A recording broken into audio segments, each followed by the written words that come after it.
Hey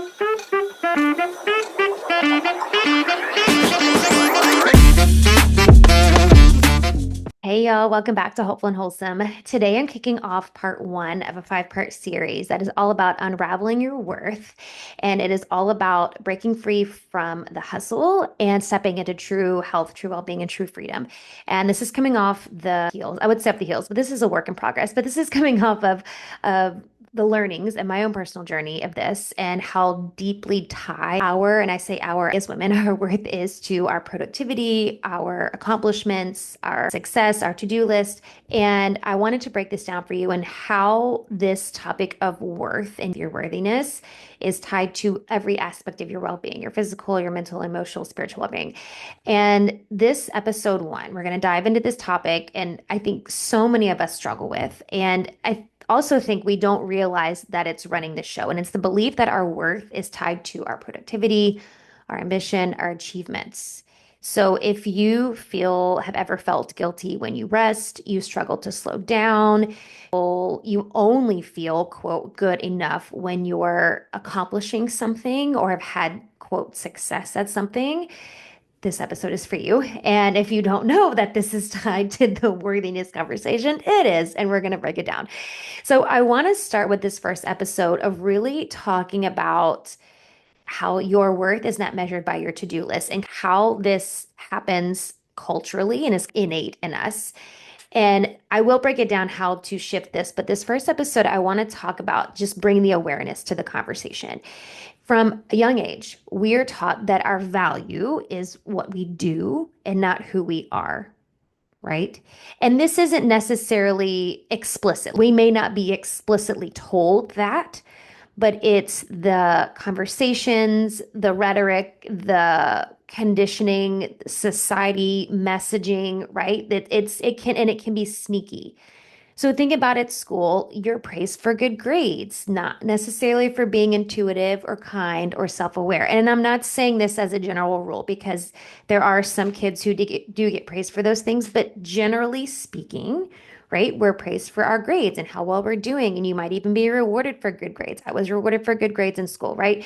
As we move into adulthood, especially as business owners, as entrepreneurs, as high performers, that belief gets even stronger. And it's all about the more we achieve, right? The more validation we get, the more we feel seen and we feel important. But what happens when we stop, right? So I want to break this down with some statistics and some actual facts about this. So 80% of women struggle with low self-esteem in the workplace. And this is based on actual studies that have been done on women in the workplace. Studies show that women rate themselves lower than men in self-promotion. And success and busyness are more strongly linked for women than men. And these aren't just random numbers, right? All of this is a result of generations of conditioning that taught us, we as women, that our value is in our work. So I want to break this down. Why is this happening? And more importantly, what I'm going to get to eventually is how do we start unlearning these things, right? So the cultural conditioning that links this whole self-worth to productivity conversation, especially in women, mostly in women, is deeply rooted in historical, physiological, and even societal factors, right? It's generational. But like I said, this is innate in us, but there are ways to untangle this. So first, let's talk about the good girl conditioning. And this starts from childhood and goes into adulthood.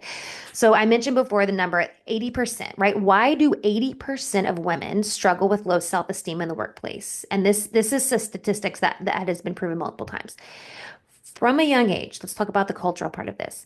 From a young age, girls are praised for being helpful, for being quiet, for being diligent, for being accommodating.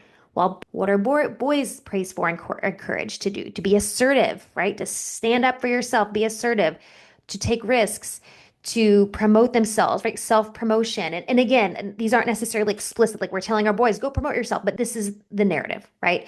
This conditioning teaches women that approval comes from being good and doing enough, right? Rather than simply being enough, right?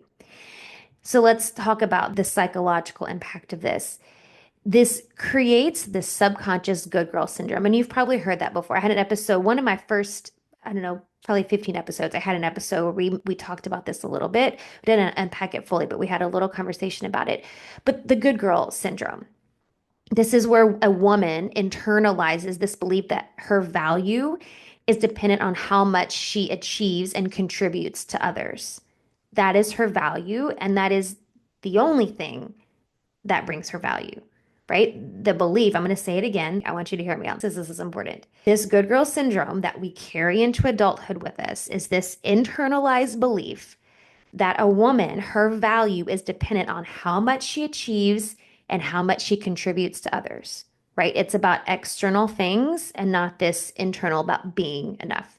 So, how does this show up in adulthood? Because we carry this with us. It's not like we hear this at a young age and then all of a sudden we let it go. It doesn't happen like that, unfortunately. So here's how it shows up. Fear of self-advocacy, right? Standing up, advocating for yourself, being assertive, right? Fear of self-promotion. And this is why women rate themselves lower than men on self-promotion. There's whole studies on this, how much lower women rank themselves than men on self-promotion. The tendency to overwork and overgive. This is to prove their worth. This is why women are less likely to negotiate raises or ask for promotions, right? Because they feel like they have to overwork and prove themselves before they can do those things.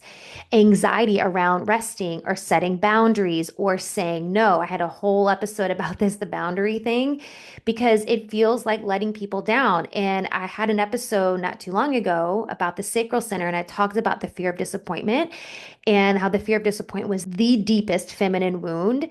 And this is generational, right? This is something that we're born with. We are born with this fear of disappointment and letting other people down. It's just why we struggle so much with resting, setting boundaries, or just saying no. So think about this superwoman archetype that women are expected to be. We're expected to juggle a career, a business, motherhood, your personal life, all of this seamlessly and looking really hot and sexy while you're doing it, right? Women are conditioned to believe that this is the standard, the gold standard, the only standard, and it leads to guilt and shame when they can't, quote, do it all. And if you know anything about Brene Brown, she talks a lot about shame, has done a lot of studies on shame. And there's this whole cascade effect that happens when we're living with that guilt and shame. Shame is about us as a person, guilt is about the act, right? But either way, these things are happening when we are living by this good girl syndrome. So I want to talk about productivity as well. This productivity myth that says busyness equals success. I want to say this too as a disclaimer. All of these things I'm talking about, there's no judgment around any of this because I have lived by all of these things at one point or another. And it's still something that I have to be really intentional about working on. So I just feel like I need to say that. So this whole busyness equals success thing. Why is busyness equated with success, especially from women? And this is another thing that is proven by studies. There are studies that show that women, this is a belief of women, specifically women. So culturally, and it really is all about the views of Western society, particularly the United States, right? We place this really high value socially on work ethic and hustle and busyness, right? There's a hierarchy there that it is just understood. Okay. For women, there's also this additional layer of expectation because not only do we have to be productive at work, but we also have to carry the emotional and domestic labor at home, right? We have to do the thing at work and build the business, but then we're also expected to keep the home together, keep the family together, and keep the kids and be in charge of all of the things at home. This leads to this phenomenon that's called time poverty, that studies have shown that studies call time poverty, where a woman have less time for themselves because they're expected to manage everything, their work, the caregiving, home life without acknowledgement. So women learn that if they're not doing something productive, then they're wasting time, right? This is what Western society has taught us. If they're not doing something, they're wasting time. And so success is no longer measured by how much joy or fulfillment or alignment is there. It's measured by how much. It's the quantity right? Not the quality, not like, am I enjoying myself in the process? It's how much they accomplish, how busy they are, how exhausted they feel at the end of the day, how tired are you at the end of the day? And think about it. The whole I'm so busy has become this badge of honor for so many of us, for Western society especially. And we feel like if we can't agree with the people who talk about how busy they are, then we feel not enough. Like maybe I should be doing more. All these women are so busy and their schedules are packed, and I feel right. And so it's this badge of honor, and it's kind of the race or this like competition, right? And women oftentimes, a lot of times, feel pressured to overbook their schedules just because they equate busyness with being valuable and successful. Like, how much can I fit into my calendar every day? How much can I fit into my calendar every week? How booked am I? About conversations you hear on a regular basis talking about how one of the most common things when you ask somebody how they are, oh, just busy, right? Okay. I feel like it's time to shift the narrative. We're going to talk about that, but that's is what is at play right now in Western society. The other thing that happens with women is this fear of slowing down, that rest is unproductive. I'm not being productive if I'm resting. So why do women struggle to feel safe when resting? Because that's what it is. It's just they don't feel safe. And there have been studies on this that show that people with higher self-worth report greater satisfaction in all aspects of life.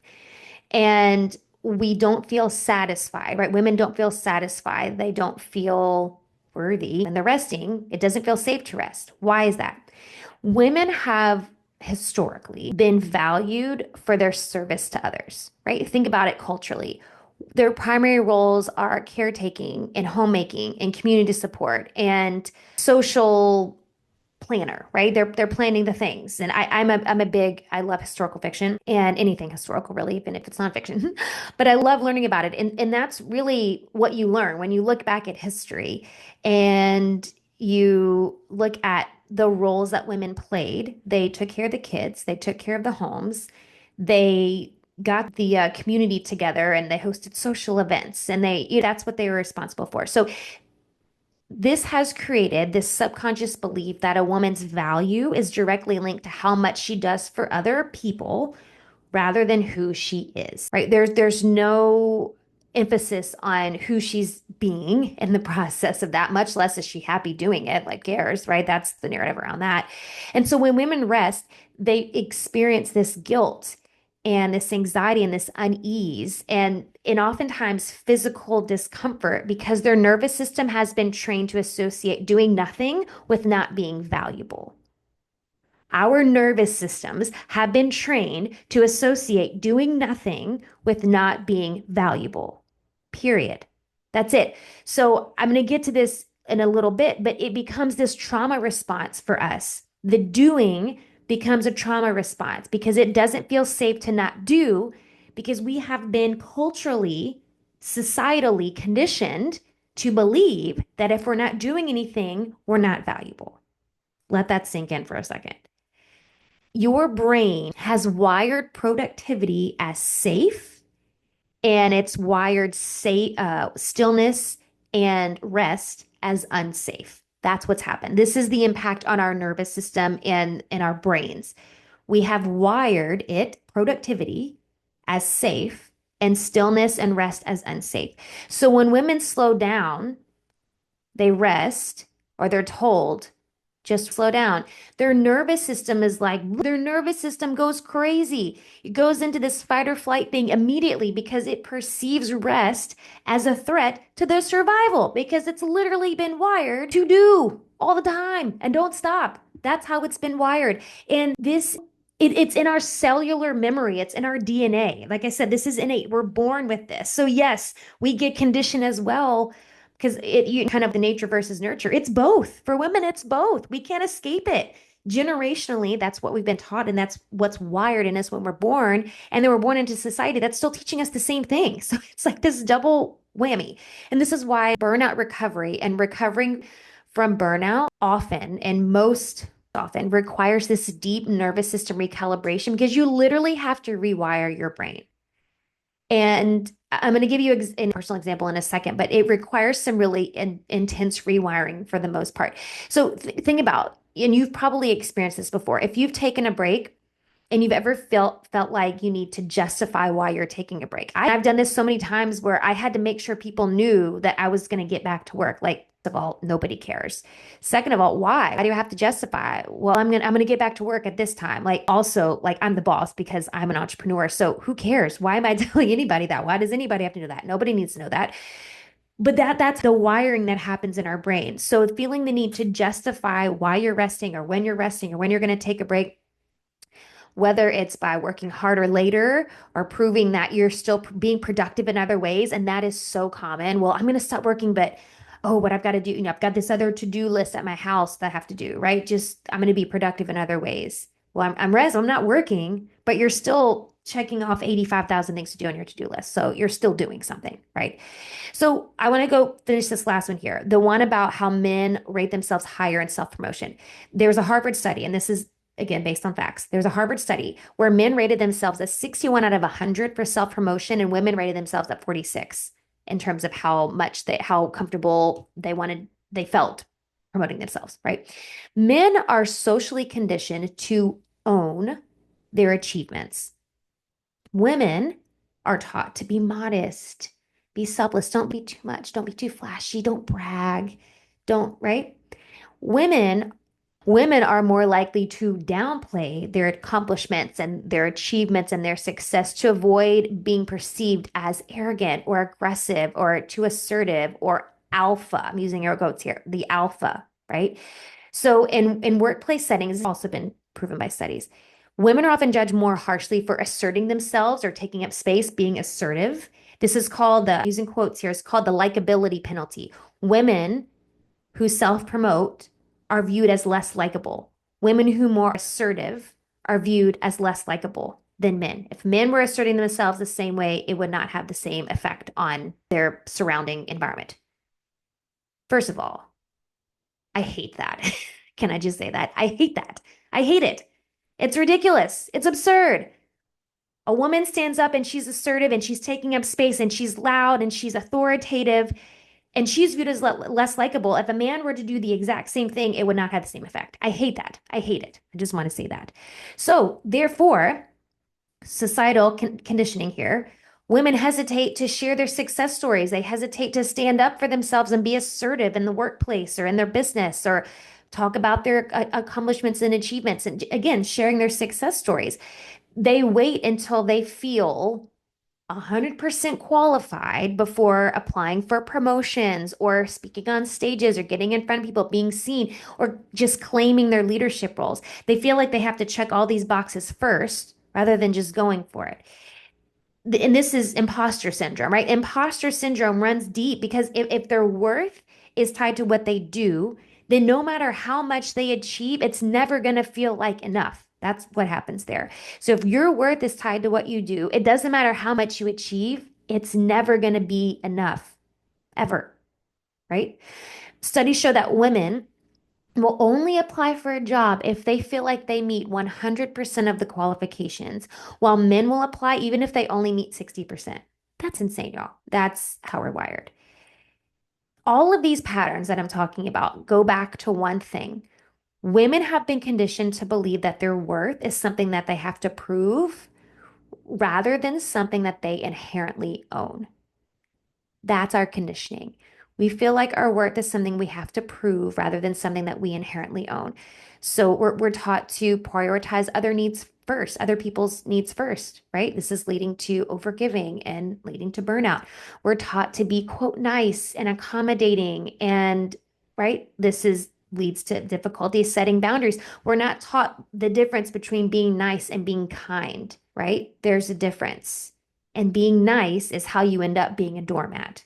This is because we have trouble setting boundaries. We're taught to work twice as hard to be taken seriously. And it's a self-fulfilling prophecy because women do have to work harder to be taken seriously because we live in this patriarchal society.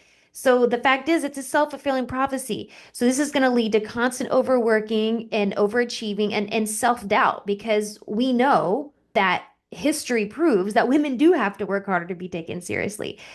So you see that the healing from this wiring isn't just about self-care or nervous system regulation, and that's part of it, but it's about this deep untangling of these subconscious beliefs that worth equals productivity. There is a deep rewiring that has to happen to fix that. And so the story I wanted to share, my personal story of this, it's just a quick story, but now, I shared this in a podcast interview I did not too long ago on another gal's podcast. But I had my own journey with burnout, and I've talked about it before on social media and on the podcast. And the thing though that I don't think I've talked about linking this. So I grew up with really crazy gut stuff, right? I had IBS. This is what the diagnosis was. It's such a BS diagnosis. I had IBS. I was done a ton of different doctors and hospitals and colonoscopies and endoscopes. I had so much poking and prodding up and down and up and through things in my body before I was 13 years old. And all for it to be like, oh, it's IBS. And so that was a journey that I had on my own. And so doctors aren't really any help when it comes to IBS because it's just kind of a catch-all. They don't know what to do about it. So fast forward 10, 15 years later, how many years later it was, I did my own work to help heal my gut, right? I went plant-based and I was really hardcore plant-based for like years. And I did a lot of work in my gut and that did so much for me, helping my gut and, into nutrition and all this stuff. So that helped. Yes. I rewired my relationship with food. I had, of course, they don't ask you this when you go to the doctor. I was type A perfectionist, had disordered relationship with food, disordered eating behaviors. Of course, that was linked. Of course, that's why I had IBS. So heal my rewired relationship with food, help, balance my body with minerals. I was doing the nervous system work. And so in my head, it's like, okay, done. Like I healed my gut, I fixed the things and everything should be fine now. But I couldn't understand why years later, my body was still holding on to stress. And I was recognizing these things happening in my body. I was getting sick all the time. My immune system was not great. I was getting injured all the time, even though I felt like I'm eating good and I'm working out and blah, blah. So there was clearly inflammation going on. My body was breaking itself down, right? Cortisol, the stress hormone, is catabolic, meaning it breaks things down. So, of course, it's getting injured all the time. So I'm trying to figure out, okay, I've done all this work on my gut. I've done the nervous system work. I've done so much work on like inner child stuff. I've worked with coaches and mentors and life and all that to help with all these things, but my body was still holding on to the stress. Why did I still feel like this? It was all about the programming, my belief that my worth was tied to my productivity. These sneaky little patterns that come up where I always felt like I needed to be doing more. The way ambition for me was just this trauma response because I didn't know, I didn't feel safe not being productive. I didn't feel safe doing all the time and working towards that achievement and that success because I didn't know who I was outside of what I achieved. My worth was tied to that 100%. And it always had been. I was a straight A student, overachiever. My entire life was tied to that. And all of this was brought into adulthood. And so, yes, I had done the work on my gut and the minerals and all the other stuff. Those pieces were never rewired. Those pieces were never addressed. Because here's the thing, if you've ever read The Body Keeps the Score, if you haven't, I highly recommend it. Your body keeps score of this pattern. If you're constantly in this state of, I have to do more, your nervous system is constantly in the stress response. So even though you're doing the nervous system work, you haven't rewired those beliefs. You haven't rewired those patterns. So, yes, the nervous system work is still helping. I'm not saying it's not doing anything because it is, but your adrenals are still overworked. Your minerals are still depleted. Your digestion is still going to be impacted by all of this. This isn't just an emotional issue. This turns into this full body energy crisis, right? Physical, mental, emotional, spiritual, all of this. And I see it, I saw it in myself, see it, and this is still like healing process, right? And I see it all the time, my clients. They come to me and they're exhausted and inflamed, like I was, they're bloated, they have skin issues, they have hormonal imbalances. But at the root of it, like we can do the labs and see exactly what's going on, but at the root of it, it's this pattern of overdoing, overachieving, overgiving, and tying their self-worth to their success, tying their self-worth to how much they're doing. And I know I've done this so many times, like proud I am with how long my to-do list is. And that sense of accomplishment, crossing it off, feeling you get to cross off your to-do list. And it's so satisfying. but it's never ending. It's never ending, right? So it's getting stuck in this pattern. And the thing is, when you're a business owner, yes, like fact is your to-do list is never ending. There's never not something to do. But it's when we get sucked into this pattern, we have to do all of it every day without stopping. And we're tying our worth to that, our own self-worth to that. And we can't stop, we can't rest, we can't slow down. Like this is when it becomes a pattern or it becomes a problem. And this is when you can really understand that it is a problem. If you don't feel safe slowing down, if you don't feel safe resting, if you don't feel safe stopping, and by safe, you're stopping and you're like, oh, I'm going to go. I said this in that podcast interview I told you about. Because when I first started to untangle all this stuff, it's like, okay, start taking a break and I'll go for walks during the day. And that was my thing. But on the walk, I was either listening to like business podcasts or I was listening to a master class. I was still doing and thinking about it. I was still doing while I was pretending to not do. You see what I'm saying? This is what happens. So if you have ever felt not safe, like can't turn it off, this is that pattern, right? So if this is resonating, the first step is awareness. So I want you to ask yourself, when do I feel most valuable? Do I believe I am worthy if I'm resting? If I'm doing nothing? If I'm simply being? And really honestly ask yourself that. Get into a space where you can really reflect on this and contemplate. Do I believe at the core of my being that I am worthy if I'm resting, doing nothing, or simply being? Do I still feel like I'm worthy?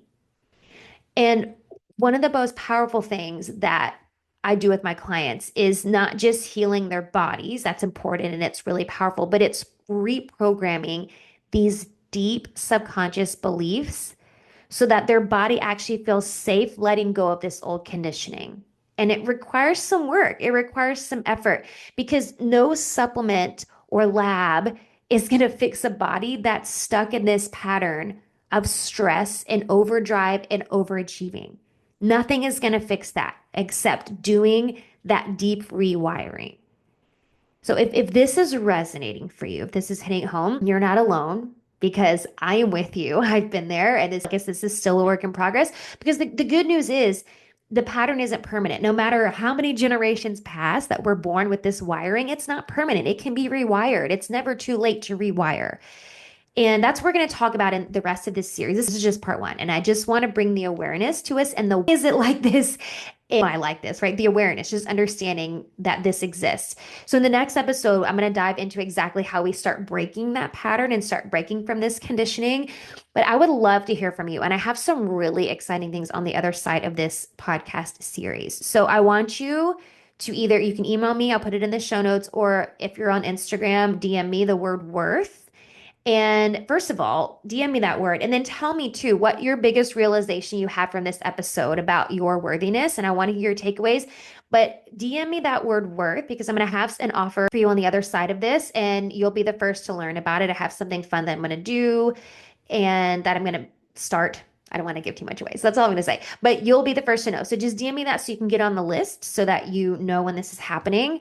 And if you already know after listening to this is a pattern that you're really, really ready to unravel, that was a lot of alliteration, then you feel like you're done trying, you feel like you're pushing, forcing, you feel like you're done tying your worth to your productivity and the hustle and the overachieving, all that stuff. And you really want to start feeling safe and rested and truly nourished, like real, like you've done the work on the body, but you're like, these programs are still happening on this subconscious level. I would love to support you.